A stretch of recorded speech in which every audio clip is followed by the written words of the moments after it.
நான் எம்ஜிஆர் ஜெயலலிதாவின் மகள். இப்படி ஒரு அணுகுண்டை தூக்கி போட்டிருக்கிறார் கேரள பெண் சுனிதா. உயிருக்கு பயந்து ரகசியமாய் வாழ்ந்ததாய் சொல்லும் அவர், ஜெயலலிதாவை சசிகலா கொலை செய்ததை நான் நேரில் பார்த்தேன் என்று சொல்லியிருப்பது அதிமுகவினர் மத்தியில் அதிர்ச்சியை ஏற்படுத்தியிருக்கிறது.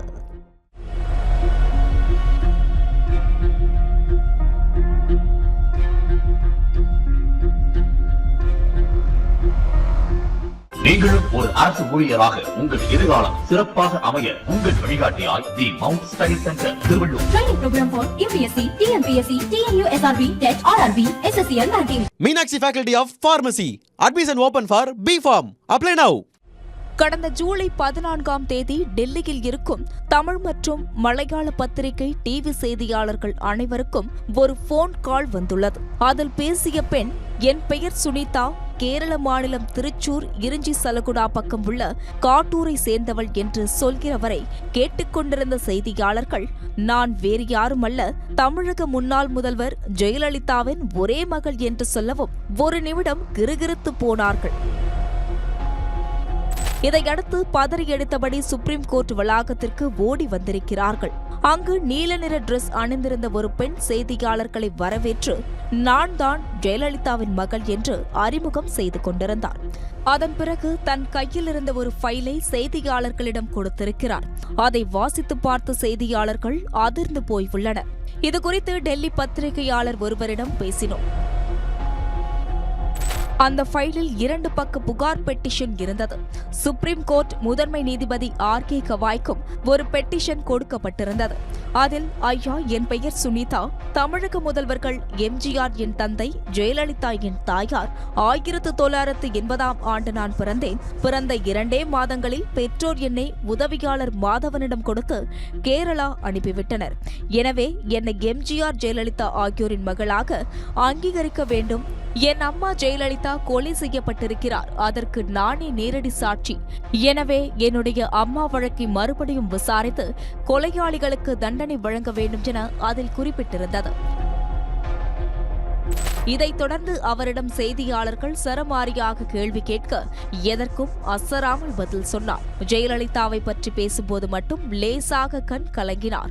அவர் பேச்சில், என் அம்மை ஜெயலலிதாவிற்கு நான் என்றால் உயிர், அடிக்கடி என்னை போயஸ் கார்டனுக்கு அழைத்து பேசுவார்.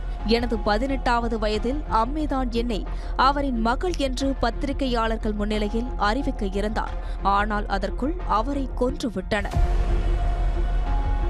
கடந்த 22/9/2016ஆம் தேதி என்னை அம்மை போயஸ் கார்டனுக்கு அழைத்தார். அங்கே நான் சென்றபோது அவர் படிக்கட்டின் கீழே மயங்கி கிடந்தார். சசிகலா என் அம்மையின் கழுத்தில் காலை வைத்து சவட்டி கொண்டிருந்தார். பக்கத்தில் இளவரசி, டிடிவி தினகரன், சுதாகரன் ஆகியோரும் இருந்தனர். அம்மை கீழே கிடந்ததை பார்த்து நான் ஓவென அழ ஆரம்பித்தேன். உடனே அங்கிருந்த ஸ்வீப்பர் என் வாயை பொத்தி வெளியே தள்ளிக்கொண்டு வந்துவிட்டார். என் அம்மையை கொலை செய்தது சசிகலாவும் மன்னார்குடி மாஃபியா கும்பலும் தான். ஒரு முதல்வரையே கொலை செய்யும் போது சாதாரண பெண்ணான என்னை விட்டு வைப்பார்களா என பயந்து நான் அங்கிருந்து வெளியேறிவிட்டேன். அம்மே கொல்லப்பட்டதை பார்த்ததிலிருந்து எனக்கு தூக்கம் வரவில்லை. எனவே என்னுடைய மன பாரத்தை குறைக்க டெல்லியில் உள்ள சுவாமிஜி ஒருவரை பார்க்க வந்தேன். அவரை பார்க்க முடியவில்லை.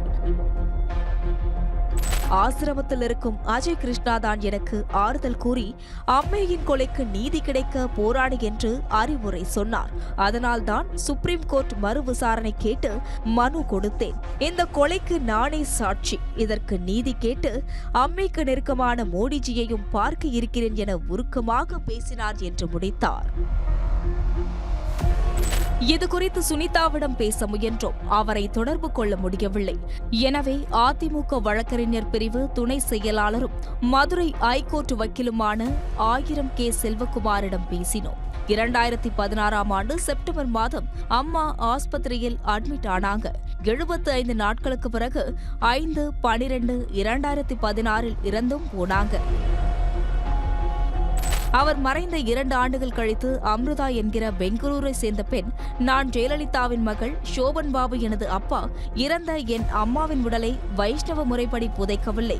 எனவே மீண்டும் இறுதி சடங்கு செய்ய அனுமதி வேண்டும் என சுப்ரீம் கோர்ட்டில் மனு போட்டார். அந்த மனு தள்ளுபடியானது.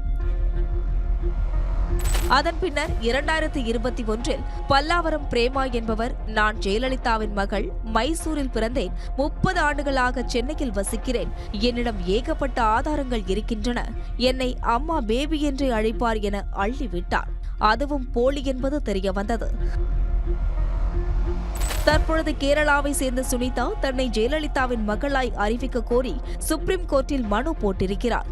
எங்களை பொறுத்தவரை இது ஒரு வீண் விளம்பரம். இதனால் தலைவரின் புகழுக்கோ அம்மாவின் புகழுக்கோ எந்தவித பாதிப்பும் இல்லை என்றாலும் மறைந்த தலைவர்களை கொச்சைப்படுத்தும் இவர்களை நீதிமன்றம் சும்மா விடக்கூடாது என்றார். நீங்களும் ஒரு அரசு ஊழியராக உங்கள் எதிர்காலம் சிறப்பாக அமைய உங்கள் வழிகாட்டியாய் the mount study centre Tiruvallur. Training program for UPSC, TNPSC, TNU SRB, TET, RRB, SSCL ranking. Meenakshi Faculty of Pharmacy. Admission open for B Farm. Apply now.